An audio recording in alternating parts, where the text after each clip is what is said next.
अस्सलामुअलैकुम वरहमतुल्लाह आऊज़ुबिल्लाहि मिनश्शैतानिर्रजीम बिस्मिल्लाहिर्रहमानिर्रहीम इन्नल हम्दुलिल्लाह नहमदुहु व नस्तईनुहु व नस्तगफिरुहु व नऊज़ु बिल्लाहि मिन शुरूरि अनफुसिना व मिन सय्यिआति अअमालिना. We seek protection with Allah subhanahu wa ta'ala from the shurur that our own minds and our own hearts teach us and incline us towards disobeying Allah subhanahu wa ta'ala. وَمِن سَيِّئَاتِ أَعْمَالِنَا, and we also seek protection that Allah protect us from committing the wrong deeds. And when we have committed the wrong deeds, سَيِّئَاتِ أَعْمَالِنَا, our amal, our deeds, then may Allah forgive and do not make us accountable. We seek protection for that from Allah subhanahu wa ta'ala. Allah subhanahu wa ta'ala's judgment is that, His decree is that, مَن يَهْدِ اللَّهُ, so whomsoever Allah decides that should be guided because of the inclination of the mind of the pupil, Allah says, فَلَا مُضِلَّ لَهُ, there is no one who can mislead a person. On the other hand, because of the arrogance of the human being, if Allah subhanahu wa ta'ala leaves the person, وَمَن يُضْلِلْ, leaves the person in the state of misguidance, Allah says, فَلَا هَادِيَ لَهُ, there is no one who can bring the person back to the guidance. وَأَشْهَدُ أَن لَا إِلَهَ إِلَّا اللَّهُ وَأَشْهَدُ أَنَّ مُحَمَّدًا عَبْدُهُ وَرَسُولُهُ. Allahumma salli ala Muhammad. Allah subhanahu wa ta'ala reminds us in Al-Quran to live the life of taqwa, to live the life of consciousness, to live the life of awareness of Allah subhanahu wa ta'ala. Ya ayyuhalladhina amanu taqullah. O those of you, first Allah addresses those who have submitted to Him. Ittaqullah. O those of you believed, have taqwa, have fear of Allah subhanahu wa ta'ala, and this is a command, this is a hukm from Allah subhanahu wa ta'ala. Allah further emphasizes haqqa tuqatihi, as is the right to fear Him, as is the right to be aware of Allah subhanahu wa ta'ala. Wala tamutunna illa wa antum muslimun, and make sure the time of the death does not arrive upon you, but you are in the state of submission towards Allah subhanahu wa ta'ala. Allah subhanahu wa ta'ala further addresses all the mankind, all the human being, because they are His creation. Ya ayyuhan nas, Allah subhanahu wa ta'ala address all the human being. Ittaqu rabbakum, fear your Lord. And then Allah Himself defines who is the Lord. Khalaqakum min nafsin wahida. He has created all of you, every single one of you, starting with a single soul. وَخَلَقَ مِنْهَا زَوْجَهَا, and He created its spouse at the same nature and the pattern. Allah subhanahu wa ta'ala says, وَبَثَّ مِنْهُمَا رِجَالًا كَثِيرًا وَنِسَاءً, and then by the combination of the two, and this is in front of our eyes, that Allah subhanahu wa ta'ala keeps creating minhuma, by the combination of two, Rijalan kathiran wa nisa, the males and female in a great multitude. Allah subhanahu wa ta'ala says, Wattaqullaha allazi tasa'aluna bihi wal arham. Have taqwa, have fear of your Lord. You ask each other and be aware of, worry about the relationship, because it's a command of Allah subhanahu wa ta'ala that maintain the relationship among the family members, starting with their own and then extending to rest of the families. Allah subhanahu wa ta'ala emphasizes by using the word wal arham. Allah subhanahu wa ta'ala further reminds the human being, the mankind, those who have submitted, that be careful about your tongue. Allah says, Ya ayyuhallazina amanu taqullaha wa qulu qawlan sadida. When you speak, be upright in your conversation, in your speech, in your saying something about others or about anything, because your tongue is something that you will be made accountable for that. But if you watch your tongue, if you are careful about what you are saying, not backbiting, not doing other things which are forbidden, Allah has in Quran many ayats which are reminding the mankind to be careful about his tongue. Allah says, if you do that, yuslih lakum a'malakum, He will correct your deeds. Whatever wrong you have been doing, Allah will bring them to the correction of those. وَيَغْفِرْ لَكُمْ ذُنُوبَكُمْ, and Allah will forgive your sins that you have committed because you are careful about your tongue. وَمَنْ يُطِعِ اللَّهَ وَرَسُولَهُ, so whosoever obeys Allah subhanahu wa ta'ala and His Messenger, فَقَدْ فَازَ فَوْزًا عَظِيمًا, Allah subhanahu wa ta'ala is promising a very successful life in this world and in the hereafter. Amma ba'd, Allah subhanahu wa ta'ala reminds us, فَذَكِّرْ بِالْقُرْآنِ, remind each other through the Quran. So inshallah we will review some of the verses of the Quran and remind ourselves this is the time that Hajj is going to take place very soon. Allah subhanahu wa ta'ala in 3 different surahs in Al-Quran has mentioned many ayats about the Al-Hajj. In Surah Al-Baqarah, Surah Al-Imran and Surah Al-Hajj.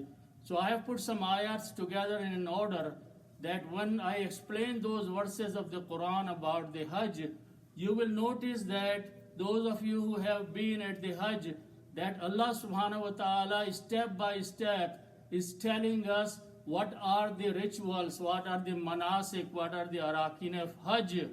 Inshallah, very powerful ayats. So first of all, Allah subhanahu wa ta'ala in Surah Al-Baqarah reminds us, Inna wala baytin. The first of the house, Allah called this house Baytullah, and in another place Baytiya, my house.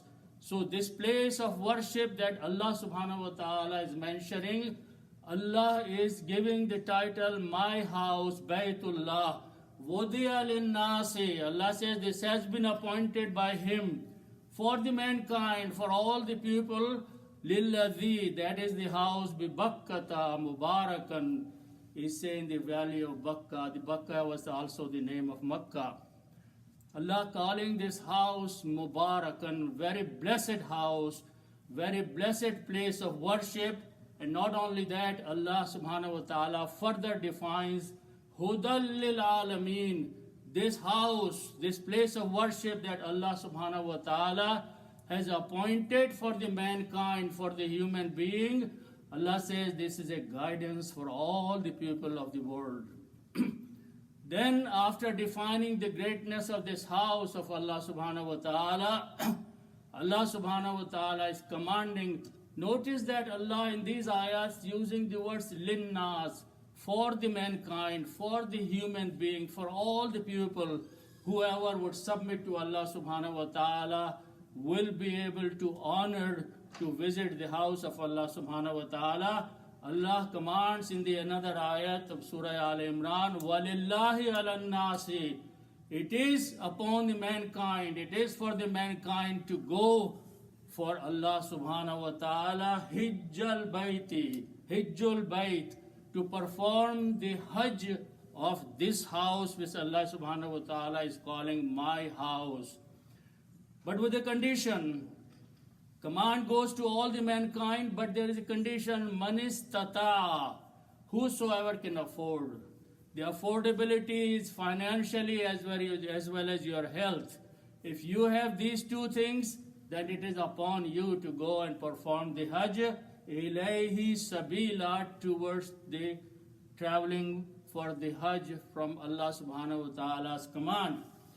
Then after that, Allah subhanahu wa ta'ala in Surah Al-Hajj mentions the quality and the ability and what people are supposed to do in that house when they enter. First of all, Allah subhanahu wa ta'ala says, وَطَهِّرْ بَيْتِيَا, Baytiya, my house. Keep my house clean. Command goes to first Ibrahim, Ismail, and then all the people who are going to follow. Keep this house tahhar, Baytiya, pure, clean. Not only the clean physical cleanliness, but also clean from the shirk, clean from putting the idols in there. Allah subhanahu wa ta'ala said, keep this house clean only for the sake of Allah subhanahu wa ta'ala. And once you enter, what you are supposed to do, Allah says this place is لِلطَّائِفِينَ, for those who will do the tawaf of this house, وَالْقَائِمِينَ, and those who will stand up performing the prayer, وَالرُّكَّعِ السُّجُودِ, and they will perform the ruku and they will perform the sajda. In another ayat, Allah subhanahu wa ta'ala has included the word akifina, that is the people who will do itikaf in this place. So these are the functions that this house can be achieved in by doing these things.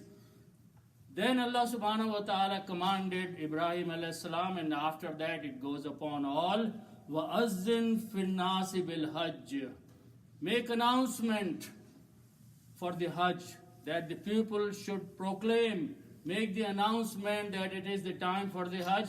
Open, come for performing the Hajj for the Allah subhanahu wa ta'ala. Then Allah says, يَأْتُوكَ رِجَالًا عَلَى كُلِّ دَامِرٍ يَأْتِينَ مِنْ كُلِّ فَجٍّ عَمِيقٍ. People will come on all kind of traveling means. Nowadays there are more means to travel than before. And they will come from every valley, high and low, from every place in this earth. People will travel towards this. Is the proclamation of Allah subhanahu wa ta'ala, and today we are seeing this is happening with our own eyes. Then Allah subhanahu wa ta'ala continues defining about Hajj. Al-Hajju ashhurum ma'lumat. The months of the Hajj are well known. People know when to go, start traveling for the Hajj, and when to perform. All this has been predefined for those who want to go for Hajj. But once you are there, once you arrive there, there are 3 or 4 things Allah has forbidden to do. فَمَنْ حَجَّ الْبَيْتَ, Allah subhanahu wa ta'ala says, فَمَنْ فَرَدَ فِيهِنَّ, in these months, someone who has made obligatory upon him to perform the Hajj, then these are the following things. فَلَا رَفَثَ وَلَا فُسُوقَ وَلَا جِدَالَ فِي الْحَجِّ. Don't do these 3 things which are clearly mentioned. No intimate relation between the husband and wife during the Hajj. No fasaqa, which is disobedience for Allah, towards Allah subhanahu wa ta'ala. Be completely submissive. Don't waste your time. Perform the zikr of Allah subhanahu wa ta'ala. Wala jidala fil Hajj. Today we see with our own eyes, millions of people are performing the Hajj and Tawaf and all that. No 2 people you will find fighting or cursing each other or shouting at each other. That is wala jidala fil Hajj. People take it so seriously that it is so calm place to perform and be there. Anywhere where in the world you will see in any gathering or in function, where there is a large crowd, there is always conflict, issues, screaming, shouting. But Allah subhanahu wa ta'ala's command is obeyed here. Then we go next ayat from Allah subhanahu wa ta'ala.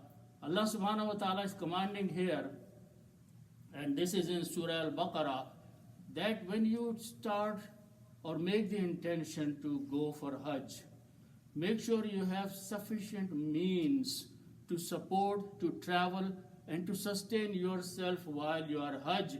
So you don't have to beg or you don't have to use some unlawful full means to support yourself. Allah says, وَتَزَوَّدُوا, take the zadirah, which is the means of the traveling with you.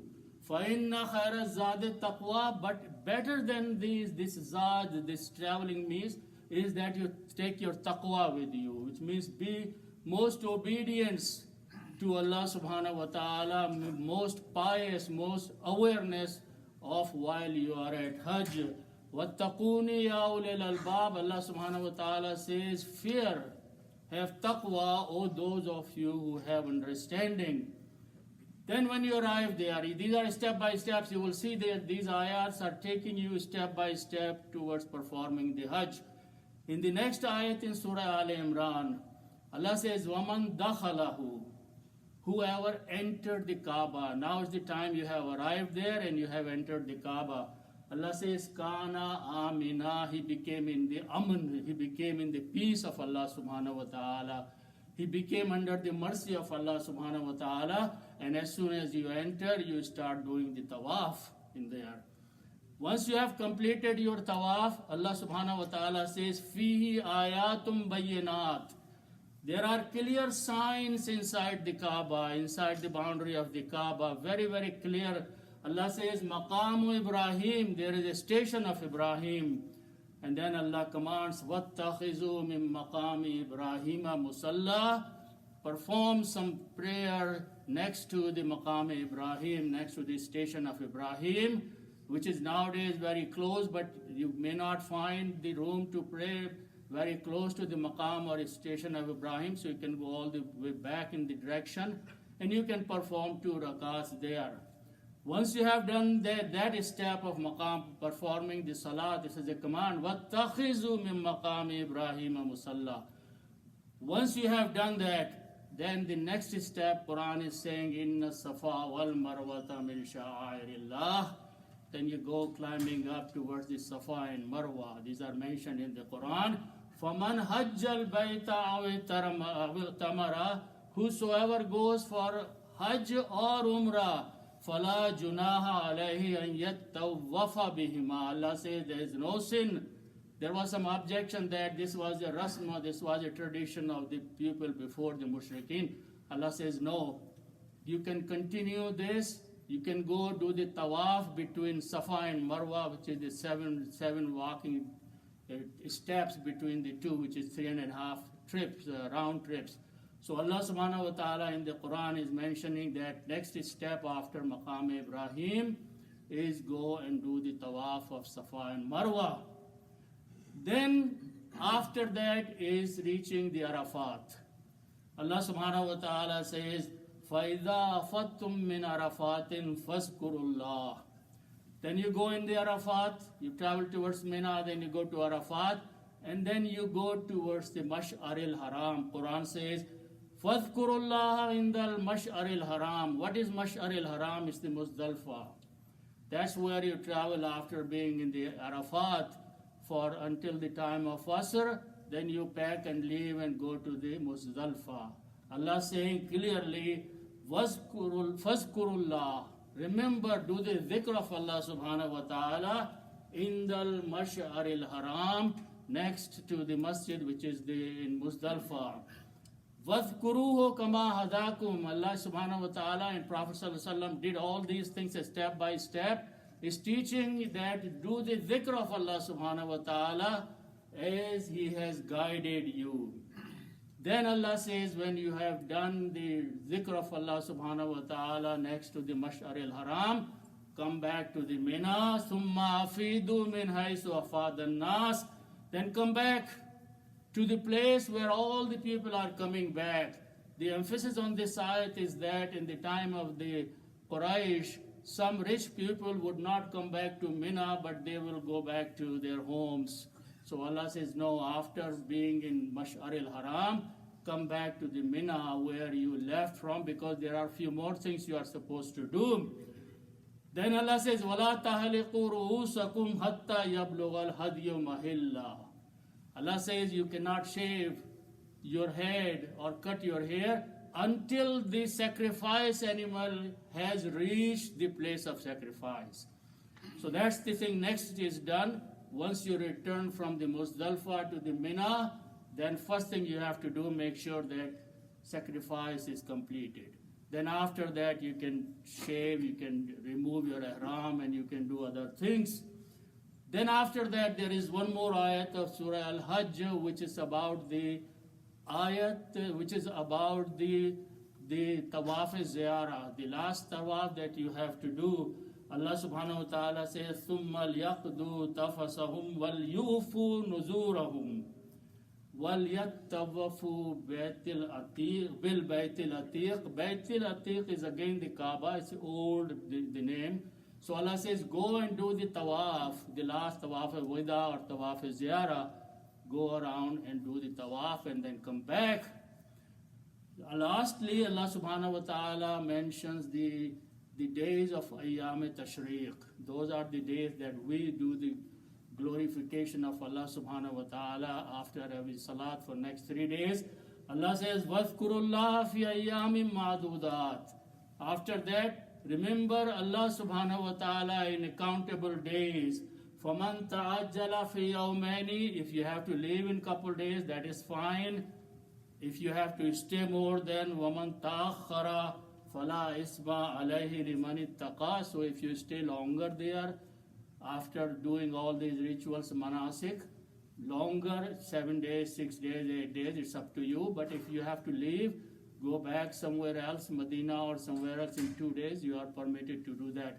So these are the step-by-steps rituals or manasik or the arakin of a Hajj, that those of you who have been there for the Hajj, they will notice that these are all the things that they did, but they are also mentioned in Al-Quran.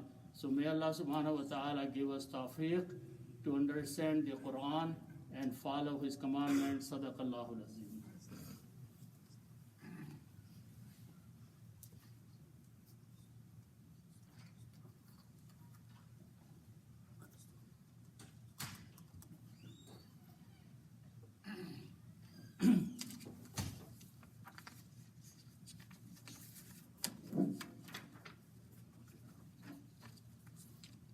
Bismillah walhamdulillah wassalatu wassalamu ala rasulillah sallallahu alayhi wa sallam. Inna Allaha wa malaikatahu yusalluna ala nabiyya ayyuhalladhina amanu sallu alayhi wa sallimu taslima. Allahumma salli ala sayyidina wa maulana Muhammadin wa ala ali sayyidina wa maulana Muhammadin wa barik wa sallim. Inna Allaha ya'muru bil adli wal ihsan wa ita'i dhil qurba wa yanha 'anil fahsha'i wal munkar wal baghi. Ya'izukum, Allah advises you for all these things. La'allakum tazakkarun. Maybe you admonish, you take the nasiha from Allah subhanahu wa ta'ala. Uzkurullah, remember Allah subhanahu wa ta'ala. He is promising yazkurkum, He will remember you. Washkuruhu, and be thankful to Allah subhanahu wa ta'ala. Allah is promising yazidkum, He will increase His bounties upon you if you are thankful of what Allah has bestowed upon you. Wastaghfiruhu, and make tawbah, do this istighfar. Allah subhanahu wa ta'ala is promising yaghfir lakum, He will forgive all your sins. Wattaquhu, and fear Allah subhanahu wa ta'ala, have taqwa of Allah subhanahu wa ta'ala. Yaj'al lakum min amrikum makhraja, when you are in a difficult situation, Allah subhanahu wa ta'ala will bring you out of that. Wa aqimis salat.